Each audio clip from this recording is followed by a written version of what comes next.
for sure having a PhD, there's some prestige. But then I think with having it in accounting, it's like a little bit like, oh, well, what do you, besides being a professor, like, well, what do you do with that? So in your, I guess, career or aspirations and thinking about, you said you had an interest or in teaching. Is that where you wanted to go, and just accounting was a part of that journey? Or did you start out wanting to be an accountant? Or I know you in financial services, but in that realm, working that way, and then it kind of detoured into teaching? I knew I wanted to be a teacher from undergrad, but like when I was younger, it was, started out as a doctor. Like I wanted to be a pediatrician. In high school, I think I wanted to be a pediatrician. I had interviewed at not interviewed, volunteered at a hospital. Mm-hmm. So I think that's where the pediatrician came from. I'm good at math, science not so much. But then I think just seeing my mom with her store and just like the um, financial dynamics of my neighborhood, that made me want to do financial planning. But when I got to college and taking the classes, that's when the accounting bug hit me. And then you asked me earlier about the CPA. So I think for sure having a CPA is, prestige comes with that too, maybe more than the PhD, honestly, from like, everyday people. Right. Well, I just wonder for those who check it out, interview this because they show, know they can trust you. Then they start exactly. asking you about doing their taxes, and it's like, no, I don't even want to do my old taxes. No, Right. but I can find someone for you. But I can say the CPA PhD combination is good too, because it kind of sets me apart from, other people who may have an accounting PhD and they don't have a CPA.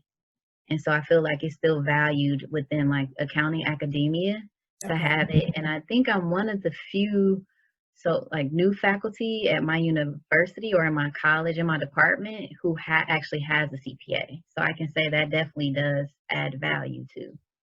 In your experience, I was gonna say, in your experience in working and just with peers you may have formed by being in that distinguished club as well, would having a PhD only primarily benefit you if you want to be a professor, or are there opportunities or lanes outside of the university for having a PhD? I think so.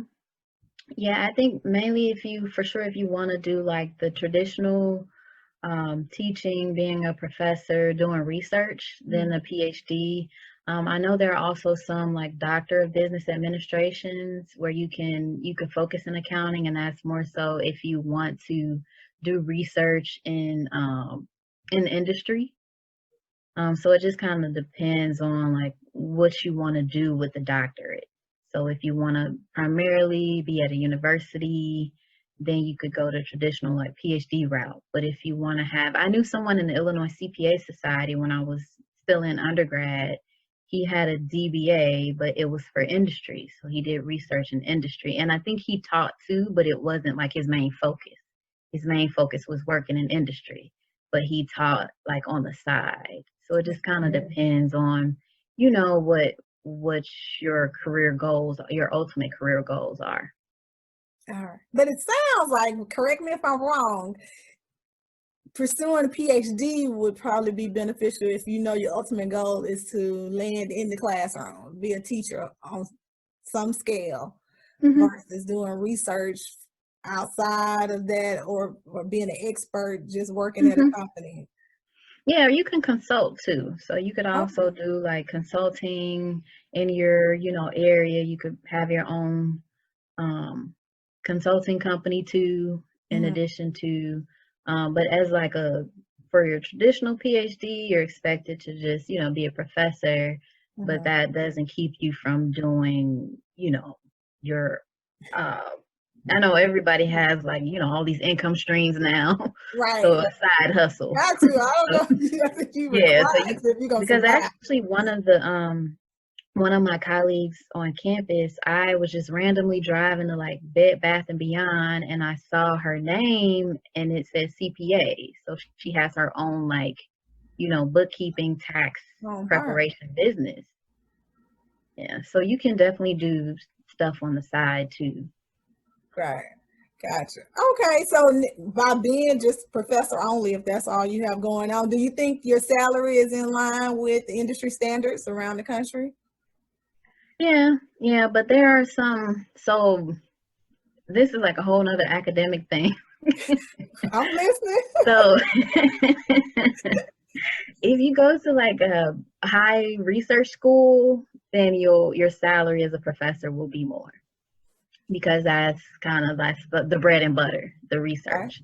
So maybe like, a Harvard or like a high research school, then you'll make more money because you're expected to be producing that research. But for me, like teaching is my passion. So I'm at like a balanced school. It's really more teaching, but we have to do research too. And so, being at a place where the research isn't the main focus, you will get paid less. And also there are differences between like public and private schools. So kind of like back to my example about taking the pay cut with going to local government. So Cal State is a public school, so it's a state institution. So you may be like at the whims of whatever state or industry still. Mhm. Yeah, so it's so private schools, they, students pay more for tuition. So then you'll get paid more if you teach at a private school. So there are like differences. There's like a range, And but I there's some wouldn't take tiers anything back. sounds like there's some tiers in the educational realm Yeah, too, right? yeah, and there are levels. There are different levels. And then you can also, if you do really well, you have a field of expertise in research, you can get like an endowed chair. And that's like some like outside company. I went to University of Memphis. So I just read this article about how a foundation has donated $5 million to the University of Memphis for their accounting department. And Wow. so what that will do is the money will go towards some chairs. And so if you're a chair of something, meaning that you have like this established research expertise, then you could be a chair. You can have like an endowed chair and do your research, but you get extra funding for your expertise. Gosh, for your time or devote Mhm. time to that, it's already To your covered. research. So you get the external funding, you get more money so that you can spend time doing your research. Right. You mentioned University of Memphis. Did we talk about that early on? That you It going was there? just And where that's I where had my PhD. it's saying that's where you graduated with your PhD. Mhm. Gosh. And how many years did that take you? 5 years. But I went away. I did a doctoral internship at the Public Company Accounting Oversight Board for 6 months. So I moved to DC for 6 months during my PhD program. Wow, that's some invaluable experience. Yeah, it was great. I got to witness the standard setting process from the inside. Anything you can share with the audience on how that's done? Is that politics I think too? I might have to give a And money, disclaimer. money, politics behind the scenes. The thoughts that come up next are the opinion of Dr. Porschia Nkansa. It's just interesting about just kind of seeing. So the PCAOB, they're sort of under the purview of the SEC. And so it's just interesting being in those meetings and just kind of seeing how like they decide how to do things, and they're like attorneys present and not just the accounting people or the auditing people. They're also attorneys, and just like the whole just understanding how the standard setting process is formed, and then they receive all this information, all the feedback from the stakeholders, and then just trying to write the standards. Like it's just a very collaborative effort, more so than us just hearing about it. Like I actually saw it, and yeah, and I understand why it could take a while for a standard to come out. Right, and that's usually what's applicable to a publicly traded company. Yeah, for PCLB, it's auditors. Yeah, so it's who they're auditing, they're monitoring the auditors. So they monitor like the public accounting firm auditors. Okay. Yeah. So I guess so. It's The still big because league. the auditors are auditing public companies, but the PCOB is doing the auditing standards. Right. Yeah, for those companies in the big leagues, right? Yeah, SEC is watching, you watchdog. yeah, and they have conferences. When the world was open, they had conferences and just going to see like the conferences and interacting with basically the policymakers. It's very interesting. Gotcha. Okay. Well, and you mentioned, now I'm gonna transition to like where we go now in the future. Of course, anybody who's watched any of these channels or heard me talk on any platform about how we're underrepresented CPAs, Black CPAs, we're less than 1%. Because as I say, the calculator will explode. It cannot even calculate it. It just go beep beep beep. We're estimated 5,000. When I say we, Black people are estimated 5,000 of 650,000. CPA certified public accountants in the US. So that comes to less than 1%. What can we do to increase that number of Black people, not minorities, but specifically Black CPAs in the United States? Oh, I think just probably having exposure. It might sound cliche, but I know there are efforts now to get to students younger. So not even high school, like starting at grammar school, going like junior achievement. I honestly, accounting wasn't on my radar as a high school student. I had like an economics class, but I have had some students now who will say they had accounting classes in high school. So I think that's probably the way in, because I know, because we're so few, we can only, do so many. There are only so many high schools we can visit. And now we can't even do that. But I would say, or maybe like with advertising, have some billboards with some Black CPAs on there in communities of, African American communities, just so you could have it on your radar, because I did not. I don't even know how I came to the financial planning thing. I think it was just kind of like what was going on in my environment, but I definitely didn't consider being an accountant. Right. It That's how happened because of I liked my accounting class when I got to college. So I think probably just putting us on billboards or maybe advertising us more wherever the younger people are, like on these social media platforms or YouTube. You're starting, like I applaud you. So Thank you. the younger generation can go to your YouTube channel to see more of us and hear our stories. But yeah, I think just, I guess, making us more visible to younger people. And that speaks to that issue, considering your upbringing or experience with your mother in the store. You saying that you saw that, but it wasn't even necessarily on your radar. It was not at all. And it took my friend, so she was a reporter, and she just mentioned to me about how, like, when she was younger, she would just kind of have her whole little studio set up and she would have like somebody pretending to record her. And so then I started to think about myself. I'm like, well, how did I end up in accounting? But just that exposure in my mom's store. Like I would help her do inventory. Like I would go to the bank with her, and I would tally the money at the end of the day. Like I was counting the register. I would work the lottery machine. That was kind of illegal because I wasn't 18. But being in that environment, it kind of indirectly affected me. But now I think back about it, like, yeah, I was doing inventory, and yes, I was like tallying up the end of the day receipts with her.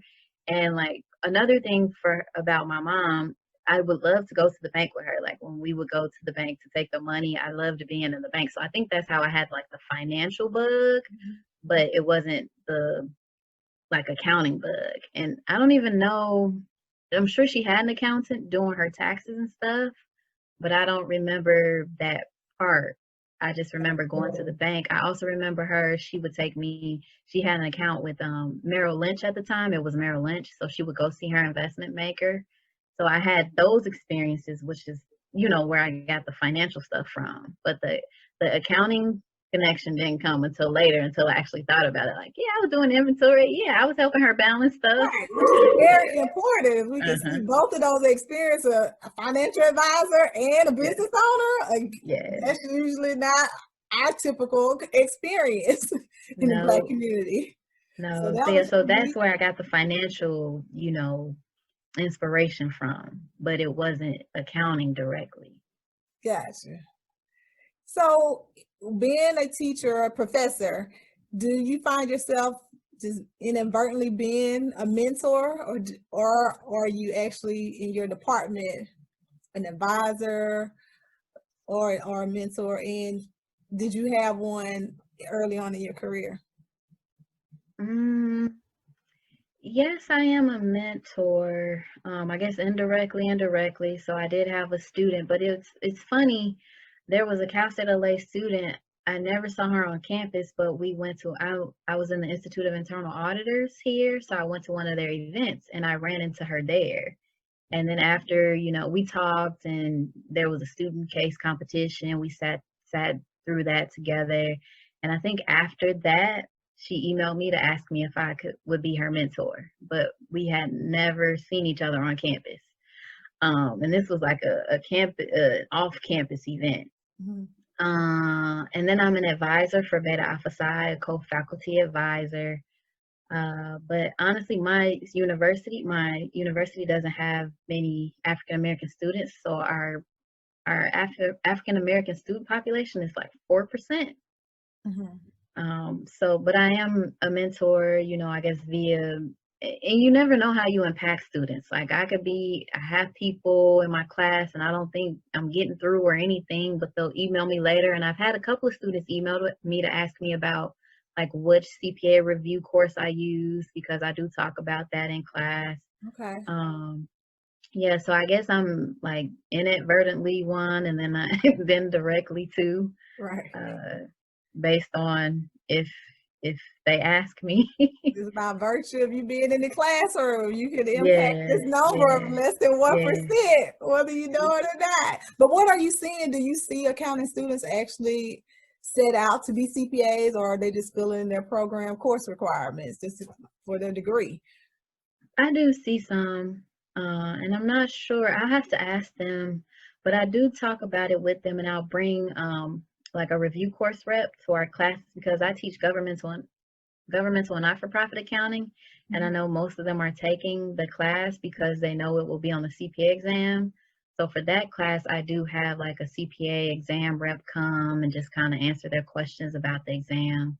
So yeah, them for sure. I know we have a CPA, one of my colleagues, like her tasks is to kind of like, I guess she does like the CPA course advisement for them. So, and I think she sends them my way for this class. um, so yeah, they do want to be CPAs, but I'm not sure. It's probably coming from their professors when they find out their professors are CPAs, and then it probably like you, and then probably from the student organizations when the professionals come. Okay. They're probably saying that they're CPAs, and they're probably telling them that that's important for them to have, especially in public accounting. So then I think once they hear that, then they start taking certain classes, and then they'll start, asking questions. But they'll say like when I do like introductions, and in their introductions, one of the questions is, why did you decide to take this class? And a lot of them will say it's because they're studying for the CPA exam. Yes. Okay. Well, there's a question that wasn't on the list, but I've just started asking people. When did you come in contact with your first Black CPA? Oh, and you did ask me if I had a mentor. So, um, I had a professor at DePaul, an African American woman, and she was the advisor for NABA. So I think seeing her too let me know that I could be a professor. My first CPA, you said Black CPA? Yes, ma'am. And if it was outside of the accounting world, like a KPMG, or was it when you got to KPMG? Unfortunately, or realistically, that's when you came in contact with. It probably was in NABA when I Okay. was in undergrad. And Okay. so particularly like one person sticks out in my mind. So we used to have case competitions, and one of them was like the KPMG one, or one of the big four. And so there was this one African American male. And so he was because he worked there, he was like our mentor for the case, or our advisor. Mm-hmm. And so I knew him, but I'm pretty sure it was probably through NABA in undergrad. Which is And great, and they do great, work. National Association yeah, for Black Accountants, and that statistics with them is what is it, 9%? We represent 9% of in the accounting field or world, profession. and that's Yeah. like staff accounts, tax preparers, just run the gamut. So we're about 9%, and I know that's what their organization focuses on in the accounting field. Mm-hmm. So Yeah, so it had to, I'm certain it was through NABA. It was through NABA in undergrad. gotcha.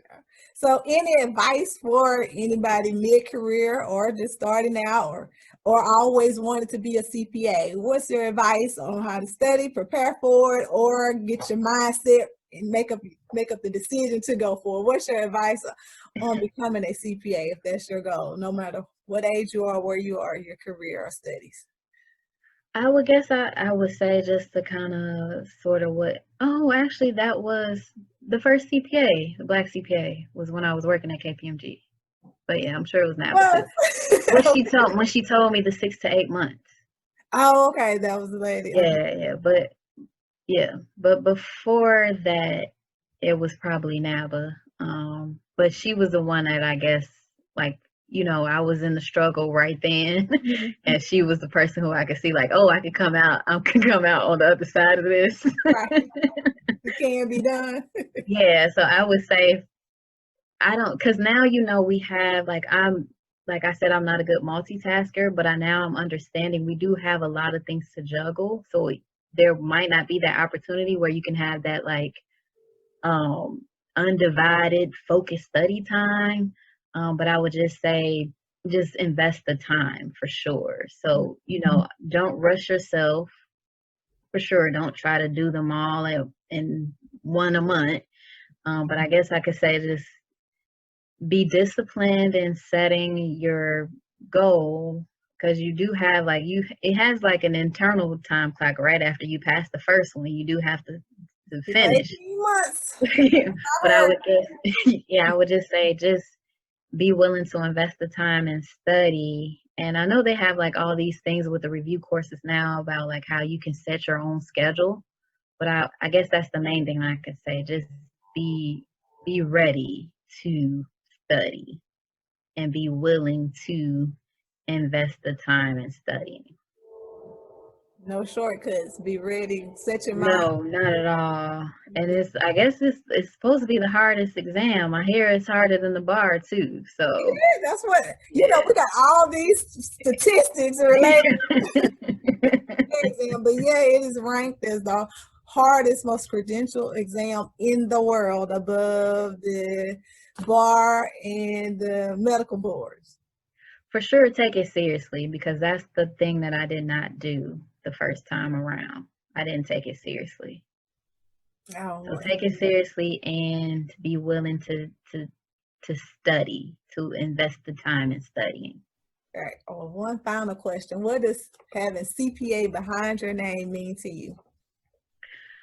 For me, it means that I can go somewhere. This is random, but I was at a baby shower, and somebody, how we were playing some game, and it was like you had to count stuff, and like people weren't sure. I won, but people weren't sure if I was being truthful, and I was like, I'm a CPA, you could trust me, don't worry about it. And like everybody laughed, but they did. They trusted me. They took my tally. And it was just like at a random bridal shower. A couple of us are accountants, but the majority of us were not. But I think that I can say that you can trust me. And so you know that I have integrity, I'm professional, and so you know that I have these values. Right. Okay. Well, thank you, Dr. Nkansa, Dr. Porschia Nkansa, for your time, sharing your experience, your expertise, and being in another exclusive club was not enough. Well, I'm inspired. I hope the audience is inspired to do more and be more, because you are definitely on another level in a league of your own. So, Black professional female doctor, PhD, CPA. Just keep Yeah, we got to look up the statistic on that, like how right. many Black PhDs are CPAs. We got to CPAs, PhDs. We got to find that one. Probably one of the youngest. So I'm just like, if I just keep ticking off, you might be in the class all by yourself. So that is fantastic. Oh my goodness, I am inspired. So again, thank you for your time and sharing your unique experience. And I am motivated and ready to conquer the world. So everybody out there, remember who you are and whose you are. And there's no time like the present. And don't forget to watch other videos and share and leave some comments. And I will see you next time.